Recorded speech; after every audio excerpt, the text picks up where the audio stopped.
The M3 MacBook Air is official, and with it come a couple of big changes that users have been requesting. Let's dive into everything that is new on the updated M3 MacBook Air, how this is going to impact the MacBook lineup, and when you can get your hands on them. We don't need to spend a lot of time on design because basically nothing has changed. This is purely a spec update focusing on the internals. The M3 MacBook Air comes in both a 13.6 and a 15.3 inch flavor depending on your needs.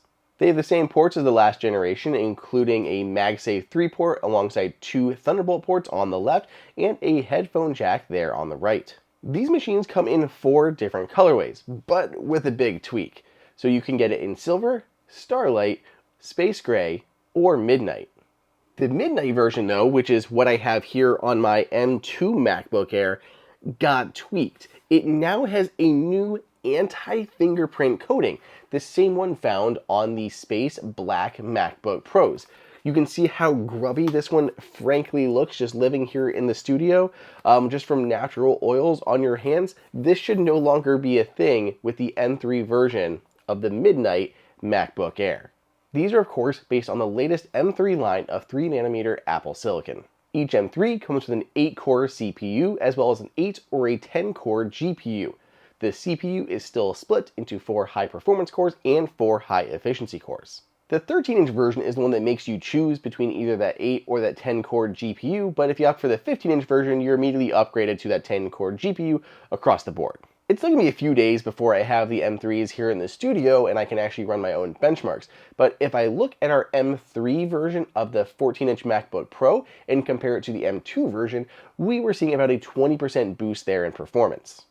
Those benchmarks should be fairly accurate. The biggest difference between the MacBook Air and the 14-inch MacBook Pro is going to be active cooling. So sustained performance is definitely better on the MacBook Pro line, but for quick benchmarks like Geekbench, especially on the single core front, they're pretty emblematic of what we're actually going to see here. So I would expect that we're going to get about a 20% improvement on performance on the M3 version of the MacBook Air. The M3 line brings plenty of other changes to it too, besides just better performance for the CPU and the GPU.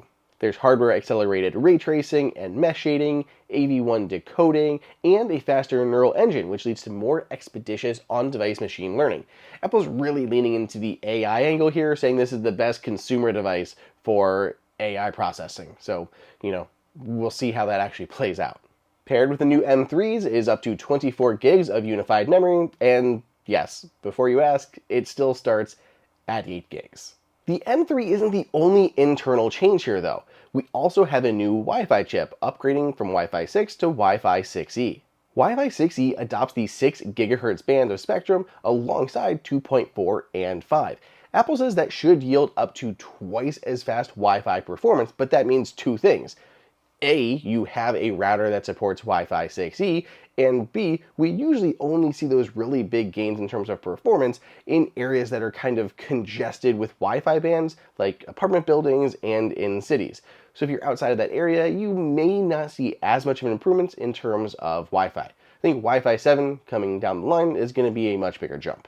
Plus, and sorry if I buried the lead here, but this is the other oft-requested user feature, it supports 2 external displays. But there's kind of a catch. See, it only supports 2 external displays when the laptop is closed in clamshell mode.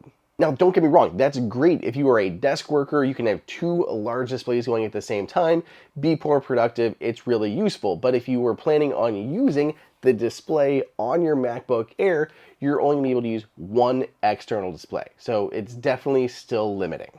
When your MacBook Air is open, you can support 1 external display at 6K resolution, but when you have it closed, the second display will be up to 5K in resolution. It will not support 2 6K external displays at the same time.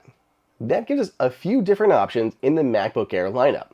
The M1 version of the MacBook Air is gone. It is out of here. Apple has discontinued it. In its place at the entry-level position is the M2 version of the MacBook Air. The M2 is sticking around at a new lower price point.